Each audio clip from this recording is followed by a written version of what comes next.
दोस्तों, कहानी की शुरुआत होती है नासा के एक स्पेस मिशन से। वास्तव में कुछ एस्ट्रोनॉट्स को मार्स पर भेजा गया है मंगल ग्रह पर रिसर्च के लिए। तभी नासा की एक वार्निंग उनके पास आती है कि मंगल ग्रह पर भारी तूफान आने वाला है। तभी उनकी कमांडर तय करती है कि अब हमें इस मिशन को छोड़कर जाना पड़ेगा। इसी बीच वह लोग कुछ सैंपल इकट्ठा करने के लिए तूफान में चले जाते हैं और उनके एक एस्ट्रोनॉट मार्क वोटनी को किसी भारी चीज़ की टक्कर लग जाती है, तो वह कहीं दूर जाकर पड़ता है। तब उनकी कमांडर उसे ढूंढने की पूरी कोशिश करती है, लेकिन भारी तूफान की वजह से उन्हें उसे छोड़कर ही जाना पड़ता है, क्योंकि टक्कर के दौरान कमांडर को वोटनी के सूट से लीकेज होने की वार्निंग मिलती है, तो उन्हें लगता है कि वह मर चुका है। दूसरी ओर नासा ये ऐलान करती है कि इस एक्सीडेंट में वोटनी अब जिंदा नहीं रहा है और बाकी के क्रू मेंबर फिर से पृथ्वी की तरफ आ रहे हैं। अगली सुबह वोटनी को जब मंगल पर होश आता है, तब वह देखता है कि उसका स्पेसशिप वहां से जा चुका है। टक्कर के दौरान एक लोहे की रॉड उसके शरीर में घुस गई थी, तो वह किसी तरह से अपने चेंबर की तरफ आता है। वहां आकर कपड़े खोलता है और खुद का इलाज करना शुरू करता है, क्योंकि उसके शरीर से खून बह रहा था। वोटनी को बहुत तेज दर्द होता है, लेकिन किसी तरह से वो खुद को संभाल कर अपना ट्रीटमेंट करता है। इसके बाद में वह रिकॉर्डिंग शुरू करता है और बताता है कि उसके साथ किस तरह की घटना हुई है। लेकिन वोटनी के पास कम्युनिकेशन की सारी डिवाइस खराब हो चुकी थी।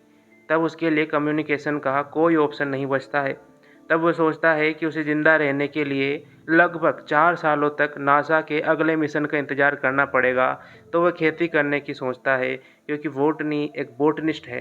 तो वह कुछ मिट्टी इकट्ठी करता है और एक चैम्बर बनाता है और मिट्टी को चैम्बर के अंदर एक क्यारी बनाकर उसमें बिखेर देता है। इसके बाद में वोटनी कुछ आलू लेकर उनको काट कर उस मिट्टी में गाड़ देता है। वास्तव में उसके सामने बड़ी समस्या पानी बनाने की है, क्योंकि मार्स ग्रह पर पानी उपलब्ध नहीं है। तब वोटनी हाइड्रोजन और ऑक्सीजन को जलाकर पानी बनाने की कोशिश करता है, लेकिन पहले प्रयास में किसी तरह से एक बड़ा विस्फोट होता है, तो वह सफल नहीं हो पाता है। इसके बाद में वह फिर से कोशिश करता है और इस बार वह सफल हो जाता है। कुछ दिनों के इंतजार के बाद वोटनी फिर से चैम्बर में देखता है कि उसके प्लांट्स अब बड़े होने लगे हैं, तो वह बड़ा खुश होता है। दूसरी ओर नासा की एक ऑपरेटर देखती है कि मंगल ग्रह पर कुछ सामानों का मूवमेंट हुआ है। तब वह अधिकारी को बुलाती है और उनसे कहती है कि हो सकता है वोटनी अभी भी जिंदा हो। लेकिन वह जानते हैं कि यह कहना जितना आसान है, वास्तव में वोटनी को मंगल से पृथ्वी पर लाना उतना ही ज़्यादा मुश्किल है। दूसरी ओर वोटनी अब हर रोज़ कुछ न कुछ दूरी तय करता और नासा के पहले के मंगल के मिशनों से जो सामान वहां पड़ा हुआ था, उनको ढूंढने की कोशिश करता, ताकि वह उनका उपयोग कर सके। इधर नासा के ऊपर वोटनी को फिर से लाने का दबाव बढ़ता जा रहा था, लेकिन उसे फिर से धरती पर लाने के लिए एक लंबा सफ़र और एक लंबा समय तय करना था।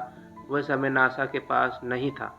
दूसरी ओर वोटनी अपनी फसल तैयार कर चुका होता है। तभी उनकी ऑपरेटर देखती है कि वोटनी लगातार कुछ न कुछ दूरी तय कर रहा है। वास्तव में उन्हें समझ में आ जाता है कि वह 1997 के पाथ फाइंडर को ढूंढ रहा है, ताकि वह कम्युनिकेशन कर सके। एक और वोटनी उस पाथ फाइंडर को ढूंढता है। दूसरी ओर नासा के कुछ अधिकारी कैलिफोर्निया पहुंचते हैं और उस पाथ फाइंडर की एक कॉपी लेकर नासा के ऑफिस में आते हैं। वास्तव में वह दोनों एक जैसे ही इक्विपमेंट थे। पाथ फाइंडर को लाकर वोटनी उसका सेटअप जमा देता है। इसके बाद भी उसे कुछ समझ में नहीं आता है, तो वह 3 स्टैंड जमीन में गाड़ता है, जिसमें एक में यस, दूसरे में नो और तीसरे में क्या तुम मुझे देख सकते हो, ये लिखा हुआ था। अब नासा उसे उस पाथ फाइंडर की मदद से कोड वर्ड भेजने लगा और उनके बीच में बातें शुरू होने लगी। कोड वर्ड के थ्रू कम्युनिकेशन शुरू होने लगा और अब आसानी से धरती और मंगल के बीच में वोटनी और नासा के बीच कम्युनिकेशन शुरू हो चुका था। वास्तव में अब उनके बीच में दूरियां केवल नाम की थी। दूसरी ओर एक वीडियो फाइल भेजी जाती है वोटनी के उन दोस्तों के पास जो उसे छोड़कर फिर से पृथ्वी की तरफ आ रहे थे। जैसे ही उन्हें वह फाइल मिलती है, तो वो बड़े निराश होते हैं, ये सोचकर कि वह वोटनी को वहीं पर छोड़कर आ गए। एक और जहां वोटनी अपनी फसल तैयार कर चुका होता है और वह बड़ा ही खुश रहता है कि अब उसका कम्युनिकेशन नासा से होने लगा है। दूसरी ओर नासा पूरा कोशिश करती है उसे धरती पर लाने की। लेकिन इसी बीच एक भारी तूफान आता है और उसकी सारी के सारी फसल नष्ट हो जाती है। तब वोटनी भी किसी तरह से अपनी जान बचाता है। तब पूरी तरह से वोटनी हताश हो जाता है, क्योंकि अब उसके पास खाने के लिए ज़्यादा कुछ नहीं बचा था। पृथ्वी पर नासा का मिशन तैयार रहता है वोटनी तक खाने का सामान पहुंचाने के लिए। वह लोग किसी तरह से 6 महीने का काम 3 महीने में करके मिशन को तैयार करते हैं। लेकिन किसी तकनीकी समस्या की वजह से उनका स्पेस शटल ब्लास्ट हो जाता है और वह पूरी तरह से हताश हो जाते हैं। दूसरी तरफ ये बात जब वोटनी को पता चलती है तो वह भी पूरी तरह से टूट जाता है। दूसरी ओर चाइना भी अब इस स्पेस मिशन में नासा के साथ हो जाता है, क्योंकि उनके पास एक स्पेस शटल पूरी तरह से तैयार रहता है। दूसरी ओर रिच नाम का एक लड़का विंसेंट को कहता है कि वोटनी को आसानी से लाया जा सकता है। तब वो अपना प्लान बताता है कि जो एस्ट्रोलॉजर धरती पर आ रहे हैं, हम उनको धरती की कक्षा में एक चक्कर लगवाकर फिर से स्लिंग शॉट से भेजेंगे, ताकि वह चांद की कक्षा में जा सके और वहां पर फ्लाइंग ऑब्जेक्ट से वोटनी को उन तक पहुंचना पड़ेगा। लेकिन नासा इसके लिए तैयार नहीं था। अब क्योंकि वोटनी जीने की उम्मीद खो चुका था, तो उसने रिसर्च करना फिर से शुरू किया ताकि वह अपने जीवन का महत्व समझा सके। नासा के न चाहते हुए भी रिच ये खबर उनके दोस्तों के पास भेज देता है।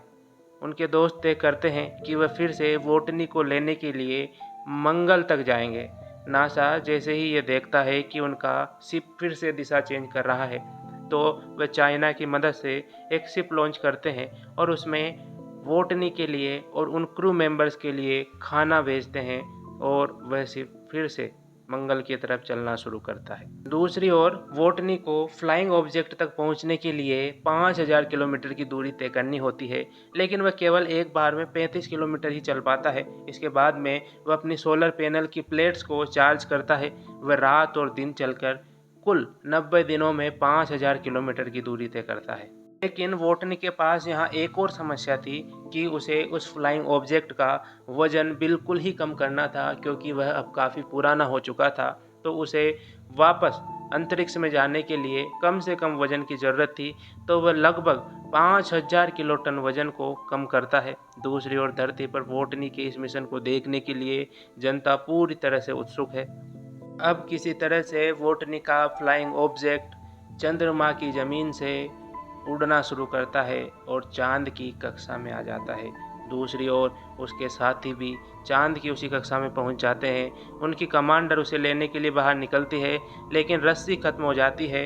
तब स्पीड ज़्यादा होने के कारण वोटनी कैप्सूल को छोड़कर अपने सूट को फाड़ देता है ताकि वह उनकी तरफ जा सके, लेकिन फिर भी किसी तरह से वह उसकी रस्सी को पकड़कर बच पाता है।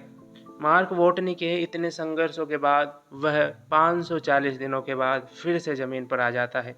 कुछ दिनों बाद बताया जाता है कि अब मार्क वोटनी एक एस्ट्रोलॉजर टीचर का काम करता है, जो शिक्षा दे रहा होता है। दोस्तों, कहानी ख़त्म होती है। अगर आपको अच्छी लगी तो चैनल को सब्सक्राइब करना ना भूलें।